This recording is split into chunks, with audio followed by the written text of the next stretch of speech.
佢啊，就係話阿羅淑佩或者其他人話覺得而家將嗰個填海咧可以將連貫咗，咁我唔該你西灣河嗰個海水警總部睇幾時肯搬，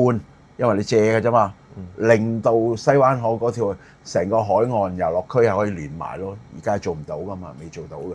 咁呢啲又係我哋一路 follow 一路跟緊，咁最後亦都希望善心小館有最快嘅消息係可唔可以繼續續約俾佢啦。咁我哋係唔會放棄呢啲講嘅，其他傳媒唔報我哋都會報嘅嚇咁咯。咁咪咁啦，OK 啦，拜拜。